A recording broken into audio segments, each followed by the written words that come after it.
नमस्कार साथियों, स्वागत है सिलेक्शन गुरुजी ऑनलाइन यूट्यूब चैनल के कांस्टेबल प्रैक्टिस सेशन बैच में। और कांस्टेबल प्रैक्टिस सेशन बैच में आज फिर हम सभी स्टेट लेवल्स के कांस्टेबल, पैरामिलिट्री फोर्सेस और सेंट्रल गवर्नमेंट्स, दिल्ली पुलिस जैसे कांस्टेबल के लेवल के एग्ज़ाम्स के प्रीवियस पेपर के एनालिसिस पर आपके लिए डेली एक सीरीज चला रहे हैं, डेली एक प्रैक्टिस सेशन बैच चला रहे हैं, जुनून बैच, जिसमें हम सिर्फ कांस्टेबल लेवल के एग्ज़ाम्स के पॉइंट ऑफ व्यू से क्वेश्चंस कवर कर रहे हैं। और आई होप कि आप लोगों को बहुत फ़ायदा भी मिल रहा होगा इसका, और आप लोग तैयारी, आपकी कांस्टेबल लेवल की प्रिपरेशंस को बेहतर हो रही होगी। तो स्टार्ट करते हैं आज का वीडियो एक मोटिवेशनल कोट के साथ। लक्ष्य भले ही तुम्हारा छोटा है, लेकिन संकल्प हमेशा बड़ा रखिए। लक्ष्य छोटा या बड़ा हो, उसकी प्राप्ति के लिए यह बहुत आवश्यक है कि आपका संकल्प बड़ा होना चाहिए। संकल्प अगर छोटा है तो छोटा से छोटा भी लक्ष्य प्राप्त नहीं किया जा सकता, और संकल्प बड़ा है तो बड़े से बड़ा लक्ष्य भी प्राप्त किया जा सकता है। स्टार्ट करते हैं आज का क्वेश्चन, ध्यान दीजिएगा। पहला क्वेश्चन है,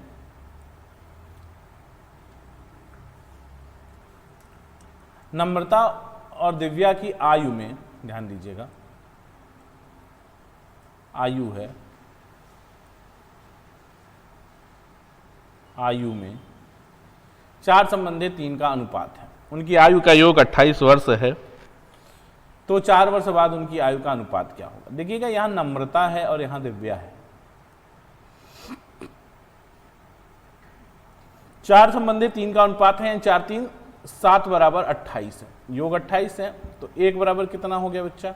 1 बराबर हो गया 4, यानी नम्रता हो गई 16 की और दिव्या हो गई 12 की।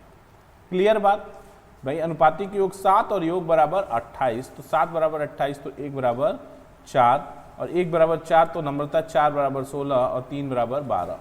4 वर्ष बाद उनकी आयु का अनुपात क्या होगा? तो 4 वर्ष बाद इनकी आयु 20/16 हो जाएगी, यानी 4 × 5 = 20 और 4 × 4 = 16, 5/4 का अनुपात हो जाएगा। यही आपका आंसर हो जाएगा। कोई दिक्कत नहीं है आप तक। अगला सवाल ध्यान दीजिएगा। एक व्यापारी अपनी वस्तु के मूल्य उसके लागत मूल्य से 30% अधिक अंकित करता है।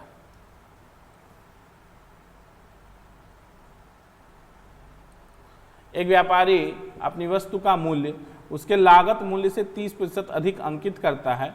यदि वह उस पर 64% की छूट, यदि वह उस पर 64% की छूट भी दे, तो उसके लाभ का प्रतिशत कितना होगा? ध्यान दीजिएगा, ये थोड़ा सा सवाल में करेक्शन है, मैं आपको कर देता हूं, 1 मिनट।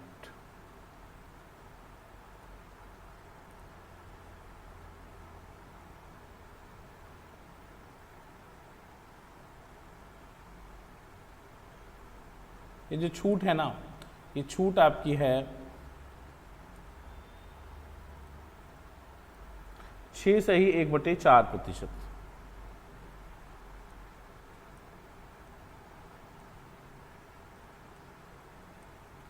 एक व्यापारी अपनी वस्तुओं का मूल्य उसके लागत मूल्य से 30% अधिक अंकित करता है। यदि वह उन पर 6.1/4% की छूट भी देता है, तो उसके लाभ का प्रतिशत कितना है? उसके लाभ का प्रतिशत कितना? ध्यान दीजिएगा, आज तबीयत बहुत अस्वस्थ है, लेकिन फिर भी आपका सेशन छूट जाता, इसलिए आना जरूरी था। एक व्यापारी अपनी वस्तुओं का मूल्य उसके लागत मूल्य से 30% अधिक अंकित करता है, यानी ये सीपी है और ये एमपी है, ठीक है। यानी 100 रुपये का सामान वो कितने में अंकित करता है? 100 रुपये का सामान वो 130 रुपया अंकित करता है, और छूट दे देता है कितना? छूट देता है 6.1/4%। 6.1/4% का क्या मतलब है भाई? 6.1/4% का मतलब होता है 6.1/4% बराबर 1/16, यानी 1/16 छोड़ देता है, तो लेता कितना है? 15/16। तो एसपी हो गया 130 × 15/16, 15/16 ये हो जाएगा 130 × 15/16, 8 दूनी 16 और 65 दूना 130, आप इसको कर लेंगे तो ये आपको मिलेगा कितना, 975/8।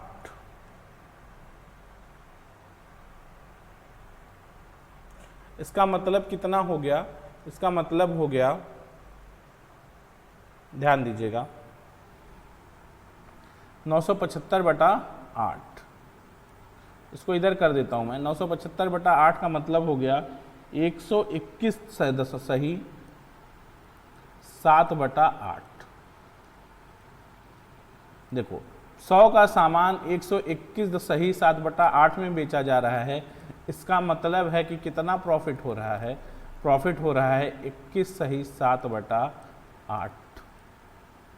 21 सही प्रॉफिट कितना हो रहा है, थोड़ा सा वेट एक मिनट, बस बता रहा हूँ। प्रॉफिट कितना हो रहा है, प्रॉफिट हो रहा है आपको 100 का सामान इतने में बेचें तो आपको प्रॉफिट हो रहा है 21 सही 7/8%। ये प्रॉफिट है आपका। ठीक है, अगला क्वेश्चन ध्यान दीजिएगा।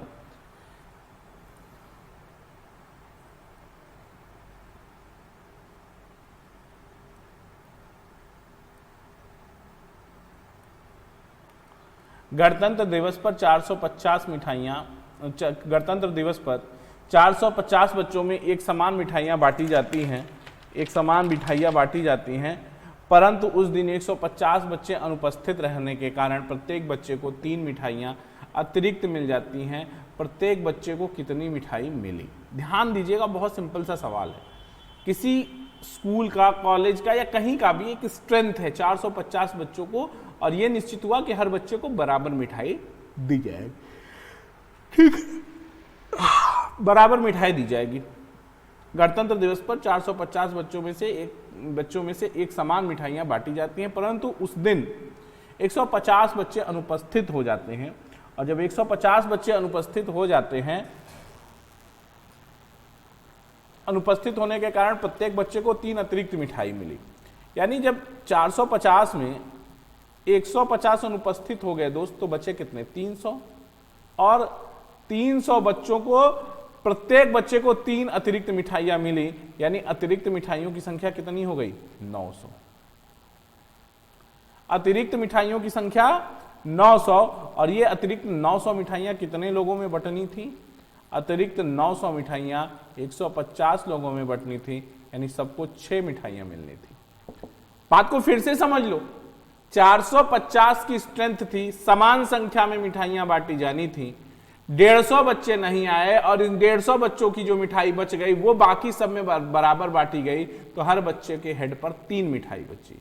यानी 300 बच्चों को 3-3 मिठाई बांटी गई, तो एक्स्ट्रा बांटी गई, यानी एक्स्ट्रा कितनी बांटी गई, 900। ये 900 एक्स्ट्रा क्यों बांटी गई, क्योंकि 150 एब्सेंट थे। अगर एब्सेंट नहीं होते तो ये 900 मिठाइयाँ 150 लोगों में बांट दी जाती, यानी सबको कितनी मिठाई मिलती, 6 मिठाई मिलती।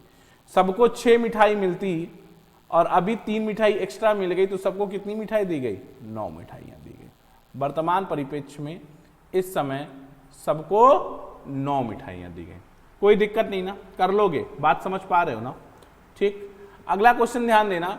किसी की आयत की लंबाई 50% बढ़ाई जाए और उसकी चौड़ाई 5% P प्रतिशत तक घटाई जाए, उसकी चौड़ाई 20% तक, ध्यान देना, मैं बता दे रहा हूं क्या होगा, ये लिख लेना आप, P% घटाई जाए ताकि क्षेत्रफल उतना ही रहे तो बराबर होगा। P का मान क्या होगा ना, तो देखो क्या होगा कि 50/150 गुणित 100। फॉर्मूला क्या लगता है भाई? अब ये सवाल ऐसा है ना कि किसी आयत की लंबाई 50% बढ़ा दी जाए तो चौड़ाई कितने प्रतिशत कम कर दी जाए कि क्षेत्रफल अपरिवर्तित रहे। तो उसका फॉर्मूला है आपके पास x/100 + x × 100, या ये 150 गुणित 100/3, तो यानी 100/3 33 सही 1/3%। 33 सही 1/3%। ये आपका ये वाला आंसर हो।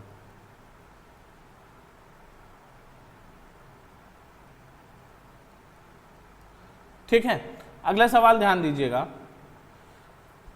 x और y का औसत ध्यान दीजिएगा, बहुत सिंपल सा सवाल है, थोड़ा सा मिसप्रिंट भी है इसमें, हम आपको बता दे रहे हैं।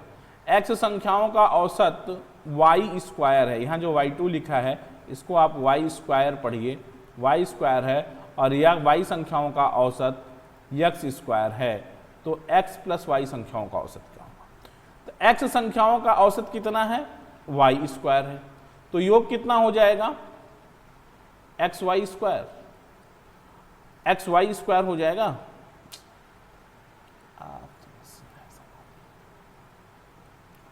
Y square, x y square हो जाएगा योग। और कह रहे हैं कि वाई संख्याओं का औसत एक्स स्क्वायर है, तो वाई संख्याओं का औसत एक्स स्क्वायर है, तो योग कितना हो जाएगा? ये हो जाएगा एक्स स्क्वायर वाई। तो कह रहे हैं कि x तो x प्लस वाई संख्याओं का औसत क्या होगा, तो दे दो x प्लस वाई संख्याओं का योग कितना हो गया, देखो योग हो गया x y square plus x square y, या यहां से एक्स वाई आप कॉमन ले सकते हैं और बचेगा अंदर एक्स प्लस वाई। और औसत निकालना है तो औसत हो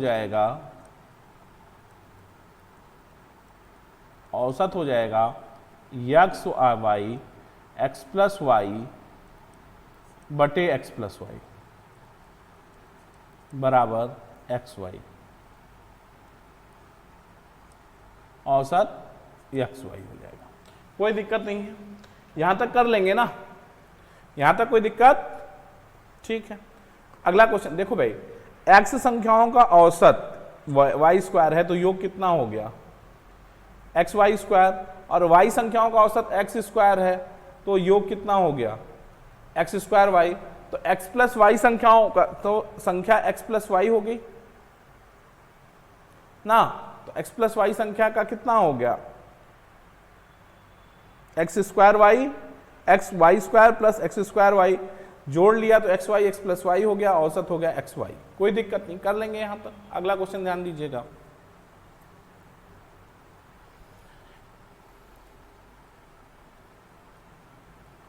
एक पिता की आयु का अपने पुत्र की आयु से अनुपात 4 संबंधी 1 है। उनकी आयु का गुणनफल 196 वर्ष है। उनकी आयु का गुणनफल 196 है। 5 वर्ष बाद उनकी आयु का अनुपात क्या होगा? आसान सा सवाल है, समझने की कोशिश करिएगा, बहुत सिंपल क्वेश्चन। कह रहे हैं कि मान लीजिए फादर हो गया और सन हो गया, 1 और 4 है, यानी अगर गुणनफल की बात करेंगे तो 4x और x, यानी 4x square is equal to 196। तो x square is equal to 4 चौके 16, एक मिनट ये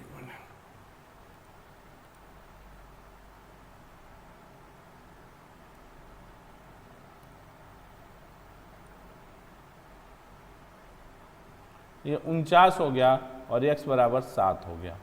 तो कह रहे हैं कि 5 वर्ष बाद, तो ये 7 चौक 28 और ये 7, 5 वर्ष बाद 7 5 12 और 33, 3 से कटेगा 11 संबंधे 4। बात को समझो, कह रहे हैं पिता की आयु पुत्र की आयु से का अनुपात 4 संबंध 1 है। पिता 4 है तो पुत्र 1 है, यानी पिता 4x है तो पुत्र x है, यानी और दोनों का गुणनफल 4x स्क्वायर कितना 196, x स्क्वायर 49 तो x 7। अब पिता कितना हो गया 7 चौक 28 और पुत्र कितना हो गया 7। 5 वर्ष बाद तो दोनों में +5 कर दो, 7 5 12 हो गया और 28 5 33 हो गया, 11 संबंधी 4 का अनुपात हो गया। कोई दिक्कत नहीं ना? ठीक है, यहां तक कोई दिक्कत नहीं है ना? अगला क्वेश्चन ध्यान दीजिएगा, कह रहे हैं कि 18 वस्तुओं का क्रय मूल्य 15 वस्तुओं के विक्रय मूल्य के बराबर है, लाभ प्रतिशत क्या होगा? देखो ध्यान से इस सवाल को बड़ा आराम से आप टैकल कर सकते हो। कैसे कर सकते हो, ध्यान देना।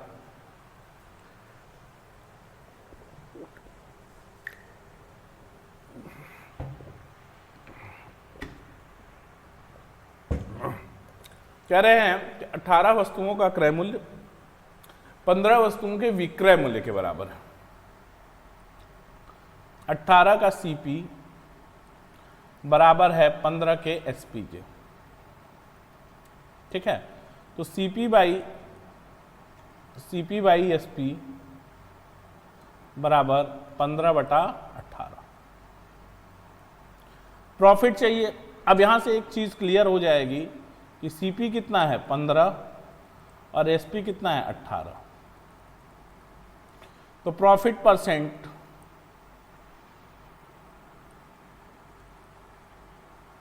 बराबर प्रॉफिट क्या हो जाएगा, 15 का सामान 18 में 3/15 गुणित 100, 3 × 15 5 20 हम 100, तो ये 20%। अब बात समझने की कोशिश करो दोस्त, बात समझने की कोशिश करो।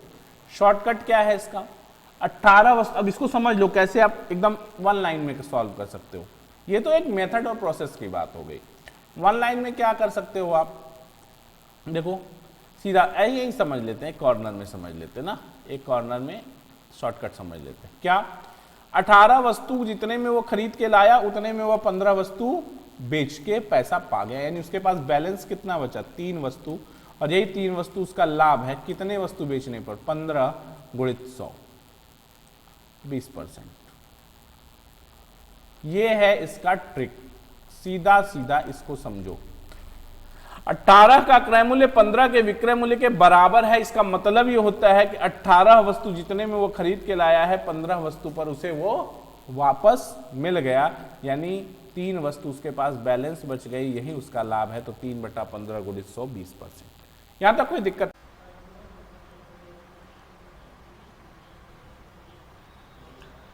राम और उनके 2 बच्चों की औसत आयु 17 वर्ष है। राम और उनके 2 बच्चे हैं, राम प्लस उनके 2 बच्चे S1 प्लस S2, ये 17 तियां 51 साल के हैं। और कह रहे हैं राम की पत्नी वाइफ प्लस बच्चे S1 प्लस S2 बराबर 16 तियां 48 हैं। यानी आप घटा देंगे अगर तो बच्चे तो खत्म हो जाएंगे, राम माइनस उनकी पत्नी बराबर हो जाएंगी 3 की। और कह रहे हैं यदि राम की आयु 33 है, राम 33 है, तो -3 बराबर उसकी पत्नी, तो पत्नी उनकी कितनी हो गई, W 30 की हो गई, पत्नी 30 साल की हो गई। ये आपका चौथा ऑप्शन। देख लो फिर से सवाल, कह रहे हैं कि राम और उनके 2 बच्चों की औसत आयु 17 वर्ष है। तो राम और उनके 2 बच्चे S1 प्लस S2 आयु का योग 17 तियां 51, और जबकि राम की पत्नी W और उनके दोनों बच्चे 16 वर्ष के हैं, 16 तियां 48, S1 से S2 से खत्म, तो R minus W is equal to 3, या राम 33 का है तो 33 माइनस 3 बराबर, अब ये W इधर चला जाएगा 3 इधर, तो W कितना 30, यानी उसकी पत्नी कितने की हो गई, 30 साल की हो गई। कोई दिक्कत नहीं ना, कर लोगे यहां तक। अगला ध्यान देना,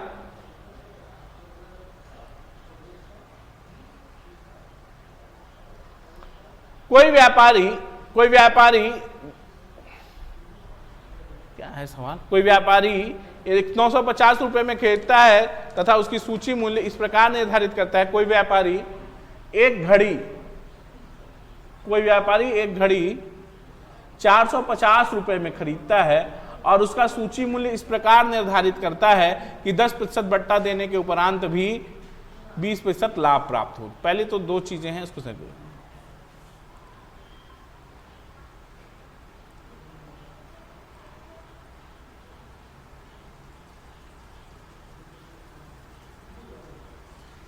देखिए इसका करेक्शन कर दे रहा हूं मैं।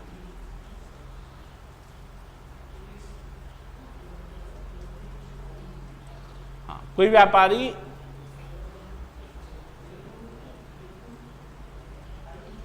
एक घड़ी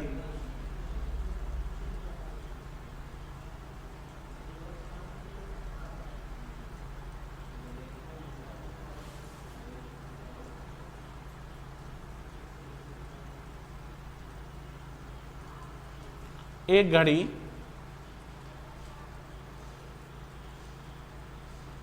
450 रुपए में खरीदता है तथा इसका सूची मूल्य इस प्रकार निर्धारित करता है कि 10% बट्टा देने के उपरांत उसे 10% 20% लाभ हो, इस घड़ी का सूची मूल्य कितना है। बहुत सिंपल सवाल समझने की कोशिश करिएगा। सीपी है, एसपी है और एमपी है। बात समझो, 450 रुपए में खरीदा है दोस्त, उसको 20% प्रॉफिट चाहिए ना। 20% प्रॉफिट का क्या मतलब है? इस सवाल को इस तरह से भी कर सकते। चलिए, एक तरीका तो ये है, मैं बता रहा हूं आपको। इस पर 20% का मतलब कितना हो गया? 20 चौक के 80, 80 10 90, यानी 540 में बेचेगा। तब उसको कितना होगा? 20%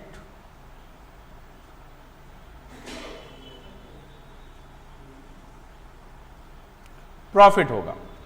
कह रहे हैं वह अंकित मूल्य कितना निर्धारित करे कि 10% छूट दे। ये 540 जो है, ये 540 10% छूट के बाद आया है, और अंकित मूल्य तब कितना हो जाएगा? यानी 540 बटा 90 गुणित 100,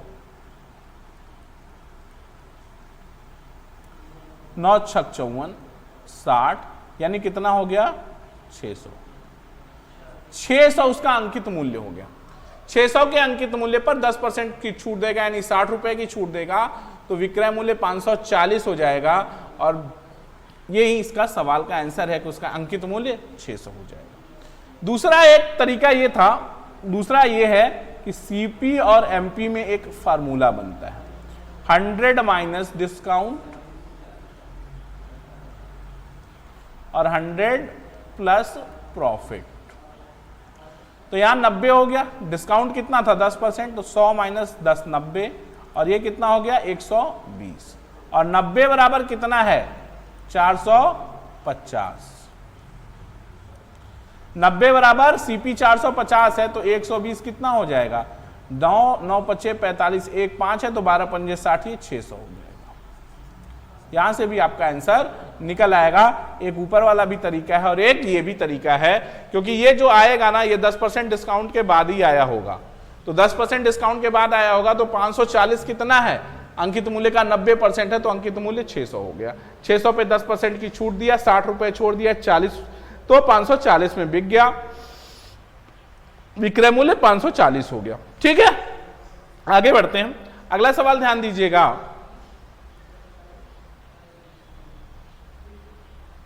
अब आप देखिए, सिंपल एक सवाल दे रहे हैं आपको कि 21600 में किस संख्या से, किस लघुत्तम संख्या से गुणा करना चाहिए कि वह पूर्ण वर्ग बन जाए। इसको तोड़ो जरा सा।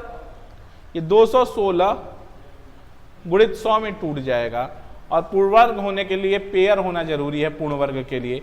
216 क्या है? 6 का क्यूब दिख रहा है, 6 गुणित 6 गुणित 6, और गुणित 100 गुणित 10 गुणित 10। इसका पेयर बन गया, इसका पेयर बन गया। एक 6 का पेयर नहीं बना। पूर्ण वर्ग होने के लिए कितने से गुणा करना पड़ेगा? 6 से गुणा करना पड़ेगा, 1 तो 6 बढ़ाना पड़ेगा। तो ये आपका ऑप्शन सी सही हो गया। यहां तक कोई दिक्कत नहीं ना। अगला सवाल ध्यान दीजिएगा। जितना ब्याज 5 वर्ष में 4%,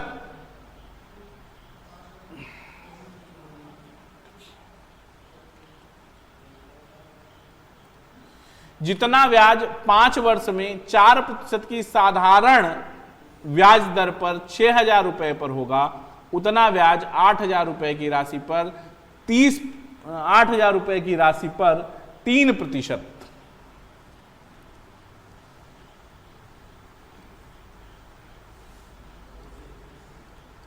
3% प्रतिवर्ष की दर से कितने समय में होगा? देख लो, जितना ब्याज 6,000 रुपए पर 5 वर्ष में 4% की दर से होगा, उतना ब्याज 8,000 रुपए पर 8,000 रुपए पर 3% की दर से कितने समय में होगा? यही सवाल है आपका।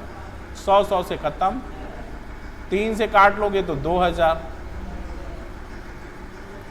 2 से काटोगे 2 चौके, और ये 4 से 4 कट जाएगा, यानी t बराबर 5 ईयर। ये आपका ए ऑप्शन सही हो जाएगा, 5 साल आ जाएगा। ठीक है, यहां तक कोई तकलीफ नहीं ना, कर लोगे भाई। अगला सवाल ध्यान देना। एक समचतुर्भुज के विकर्ण 12 सेमी और 16 सेमी।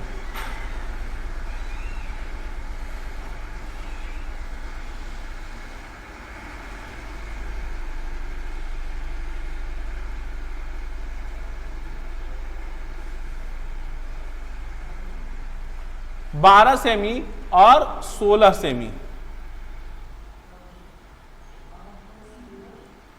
सेमी हैं, तदनुसार उसकी एक भुजा की लंबाई कितनी होगी।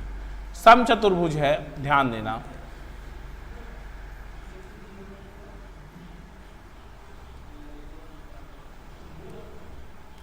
समचतुर्भुज की सभी भुजाएं बराबर होती हैं और इसके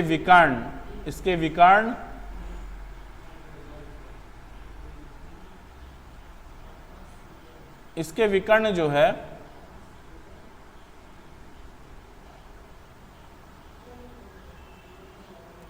समकोण पर समद्विभाजित करते हैं।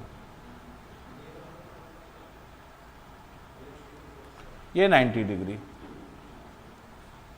ठीक। समकोण पर समद्विभाजित करते हैं तो एक विकर्ण 6 हो जाएगा और एक विकर्ण 8 हो जाएगा, और ये कितना हो जाएगा 10। ये हो गया भाई। क्यों हो जाएगा 10? क्योंकि ये ट्रिपलेट बन गया ना। समकोण त्रिभुज बन गया तो ये 6 हो गया, ये 8 हो गया, 6 हो गया, 8 हो गया, तो क्या हो गया? ये 6 और 8 हो गया तो क्या हो गया? ये भुजा 10 हो गई, ठीक है ना। ये भुजा 10 हो गई, और जब ये भुजा 10 हो गई तो यही तो इसकी भुजा है। तो इस प्रकार इसकी लंबाई कितनी हो गई समचतुर्भुज के? 10 सेंटीमीटर। आगे बढ़ूं, अगला सवाल ध्यान दीजिएगा।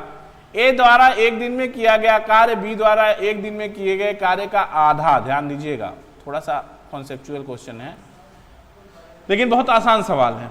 देखिएगा, ए द्वारा एक दिन में किया गया कार्य बी द्वारा एक दिन में किए गए कार्य का आधा है। बी द्वारा एक दिन में किया गया कार्य सी द्वारा एक दिन में किए गए कार्य का आधा है, ठीक है। सी द्वारा किए गए कार्य का आधा है।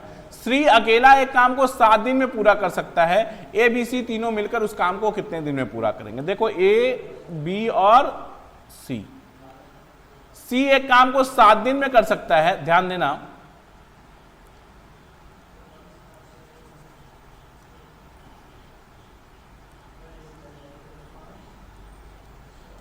सी एक काम को 7 दिन में कर सकता है, तो बी क्या कर रहा है? बी द्वारा एक दिन में किया गया कार्य सी द्वारा एक दिन में किए गए कार्य का आधा है, यानी जो काम सी 7 दिन में करेगा बी 14 दिन में करेगा। और बी द्वारा ए द्वारा एक दिन में किया गया कार्य बी द्वारा एक दिन में किए गए कार्य का आधा है, यानी ए पूरा काम 28 दिन में करेगा। बस क्लियर कॉन्सेप्ट है, समझ गए ना। शुरू से देखो, सी अकेला उस काम को 7 दिन में पूरा कर सकता है, ठीक है। कह रहे हैं कि बी द्वारा एक दिन में किया गया कार्य सी द्वारा एक दिन में किए गए कार्य का आधा है, यानी सी जितना काम 7 दिन में करता है उतना काम अगर बी को करना हो तो 14 दिन लगेगा, और जितना काम बी 14 दिन में करता है अगर उसे ए को करना हो तो 28 दिन में लगेगा। तीनों मिलकर काम को कितने दिन में समाप्त करेंगे? 28, इसका एलसीएम हो गया 1 2 4, तो 2 1 3 4 3 7, 28/7। एक दिन का काम कितना हो गया तीनों का? 7/7, 4 दिन में पूरा करेंगे। आसान सवाल, ठीक ना। अगला सवाल ध्यान दीजिएगा। अगला क्वेश्चन है कि कोई धनराशि 4 वर्ष में 2 गुनी हो जाती है। वह राशि अपने से 8 गुनी उसी ब्याज की दर से कितने समय में होगी? कोई राशि 4 वर्ष में 2 गुनी हो जाती है। 8 गुनी, 8 गुनी का क्या मतलब है? 2 की पावर 3,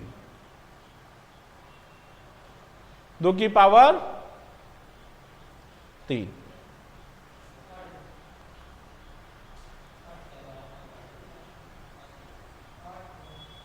दो की पावर 1 होने में कितना साल लगा? 4 साल। ध्यान देना जरा सा। 2 गुनी का क्या मतलब है ये बताओ।